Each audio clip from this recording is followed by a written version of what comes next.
Hey there, plant people. Welcome back to the Herbal Jedi channel. Today we're going to get our hands dirty and talk about one of nature's powerhouse herbs. This is Comfrey, or Symphytum officinale. It goes beyond bruising, bones, skin health, digestive health, and so much more. So let's look at ID, look at harvesting, talk about safety of the root and leaf of this powerful herbal medicine.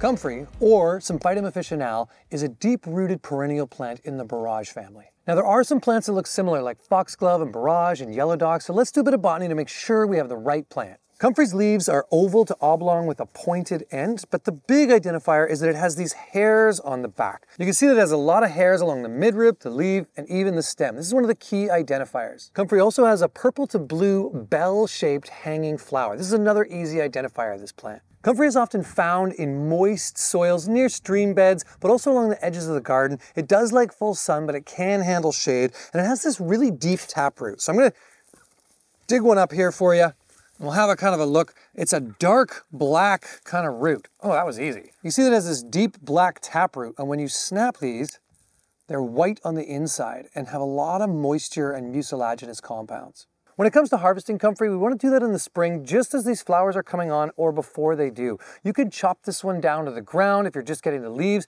and it'll grow back multiple times. The root is quite a bit more potent than the leaf, so if you're looking to harvest the root, it is ideal in the early spring or the late fall after the foliage dies down. Although you can harvest the whole plant like I've done here and just separate out the parts at any time. So I'll cut off these roots. When it comes to the root, we want to obviously clean them up before we start to process them into medicine. All you need is a scrub brush and a bucket of water.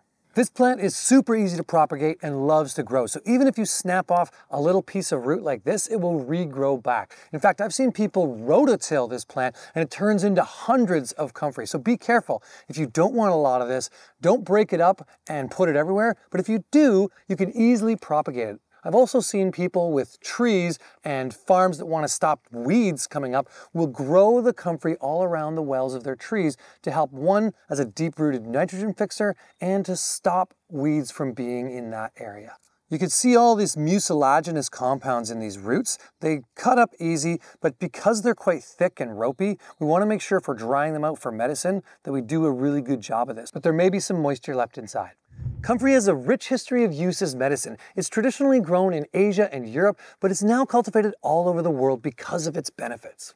Most of the traditional names of this plant have to do with its medicinal benefits in repairing tissues. So names like knit bone, bone set, bruisewort, slippery root, all of these have to do with its use for repairing damaged tissues and cellular regeneration. However, there's a lot of controversy to using this plant internally due to the paralyzed alkaloids that are found in it. But let's talk about the other chemistry first.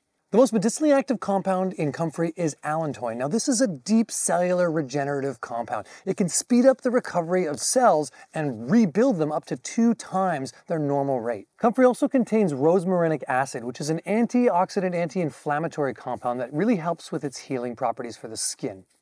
There's also a good amount of tannins in comfrey, which is an astringent that helps to constrict blood vessels, stop bleeding and swelling, as well as work with the mucous membranes of the digestive tract. Another one of the active compounds in comfrey are its mucilaginous ones. These help to moisten the tissues, soothe irritation and inflammation, and really reduce swelling in the skin and mucous membranes. There's a lot of vitamins and minerals in comfrey, but also one of the more unique aspects of this plant is it's super high in protein, meaning it can be used for all kinds of things to build up the tissues and strengthen vitality in animals, plants, and people. Now let's talk about these paralyzed alkaloids, which are considered highly toxic and potentially dangerous in this plant. Paralyzed alkaloids are found in many toxic plants, and comfrey contains them. This has put it on the radar for not being used internally, although herbalists have used this for hundreds of years. So let's break into how we might want to use this safely internally and what we might want to think about before choosing this.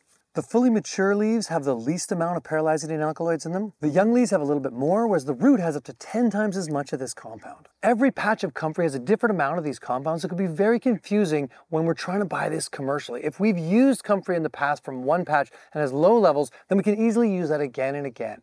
Now the challenge here is that this has been used for hundreds of years without any issues around liver damage, although because these compounds have been seen to do that, and lab tests with rats where they've been injected with them have shown to cause liver damage. Now it's been commercially banned to use comfrey internally as food or medicine.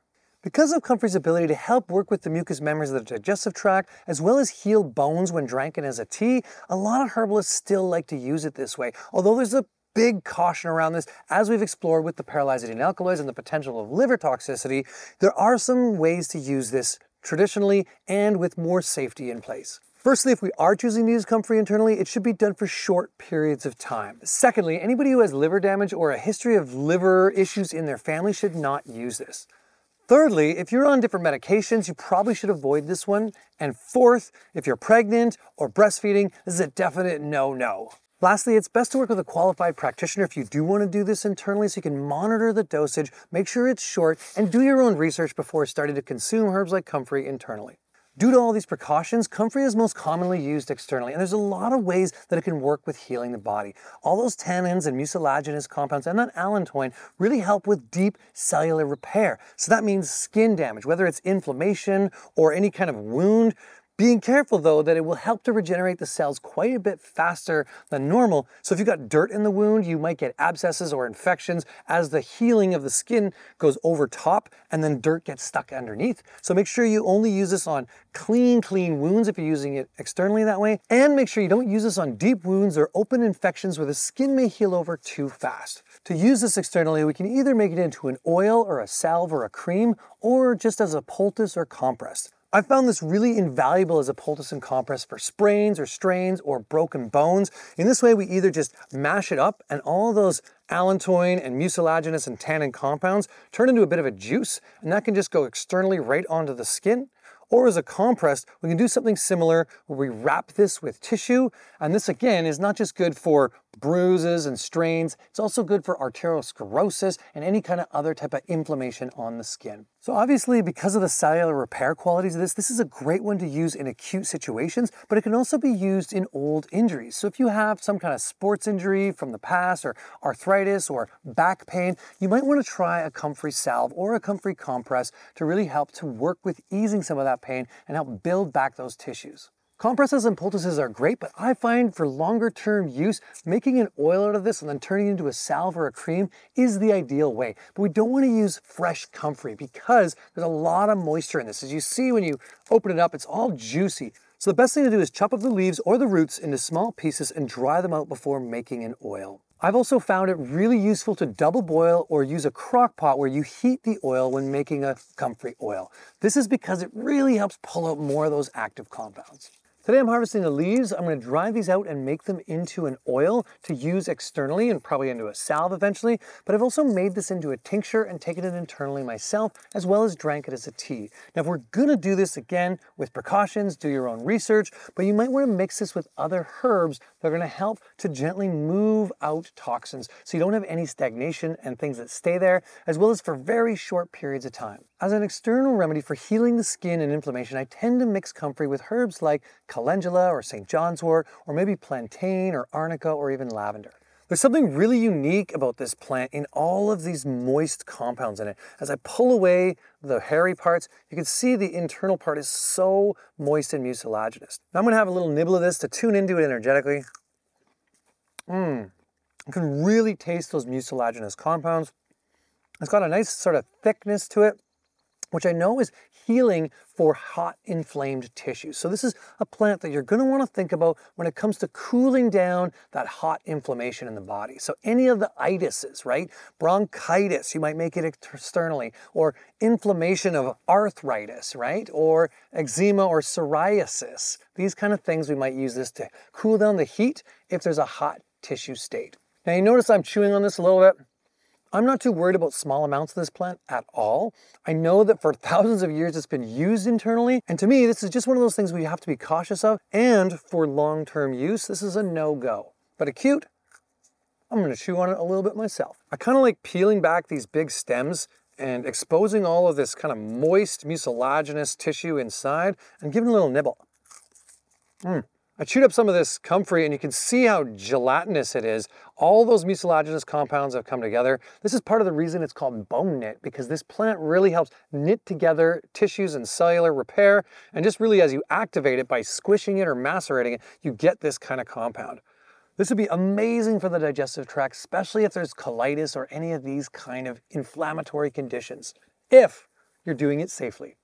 A lot of people like to take comfrey and use it as a root stimulator for their garden. So they'll make a tea with this, let it lightly ferment, sometimes adding things like horsetails and nettles to add more nutrition. But really, this one being high in protein stimulates the root growth and strengthens the immune system of the plants. So it's a common one used that way. Or a similar thing can be done for feeding chickens, giving them comfrey leaf to help to stimulate better egg production, or just really bulking up the birds and increasing their immune system in general. So not only is comfrey invaluable for us externally and possibly internally as a medicine, it also has great benefits for using in a permaculture farm design for either plant growth or animals. I want to get a couple more roots, so I'm just going to dig a few up here, kind of get around the plant,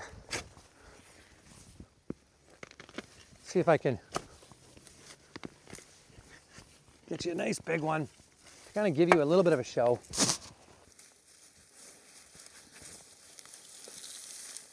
Kind of see some of these long tap roots. Oh yeah, look at that.